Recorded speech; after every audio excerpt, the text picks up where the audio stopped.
રાજકોટ બન્યું મહાવીરમય। ભગવાન શ્રી મહાવીર સ્વામીના જન્મના વધામણા સમગ્ર શહેરમાં ઉલ્લાસભેર ઉજવાઈ રહ્યા છે।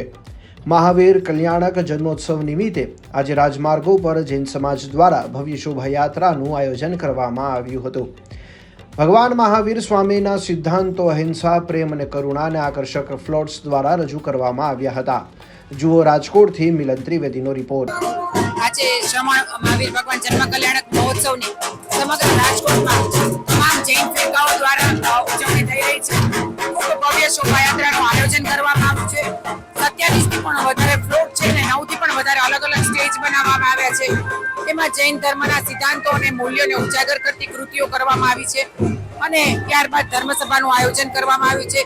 સમગ્ર ફિરકાઓ એક થઈને ભગવાન મહાવીરનો જે અહિંસા, પ્રેમ, કરુણા અને જીવદયાનો સંદેશ છે એ સંદેશ ઘર ઘર સુધી પહોંચી શકે, જન જન સુધી પહોંચી શકે એ માટે આ ભવ્ય શોભાયાત્રાનું આયોજન કર્યું છે અને વિશ્વ શાંતિ માટે, વિશ્વ કલ્યાણ માટે અને આત્માના મોક્ષ માર્ગ માટે થઈને આજે મહાવીર જન્મ કલ્યાણક મહોત્સવની સર્વ વિશ્વના લોકોને ખૂબ ખૂબ અનુમોદના પાઠવું છું, ખૂબ ખૂબ શુભેચ્છા પાઠવું છું। આ યાત્રામાં જૈન સમાજના અગ્રણીઓ અને શહેરના પ્રતિષ્ઠિત નાગરિકો પણ જોડાયા હતા। આવો સાંભળીએ જૈન સમાજના અગ્રણી મયુર શાહને। મયુર શાહ છે, ભગવાન મહાવીર સ્વામીના જન્મ કલ્યાણક નિમિત્તે વર્ષોથી રાજકોટની અંદર ભવ્યથી ભવ્ય રથયાત્રા જૈનના માધ્યમથી કાઢવામાં આવે છે। આજના રથયાત્રામાં હજારો લોકો જોડાણા છે, અનેક ફ્લોટ છે, અનેક બાળકોએ વેશભૂષા કરેલી છે।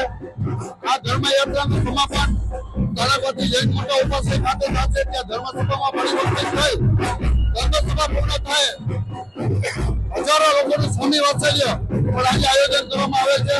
આપ જોઈ શકો છો, યુવાનો પણ આમાં જોડાવે છે અને અતિ ઉત્સાહથી ભાગ લઈ શકે છે, બધા લઈ રહ્યા છે।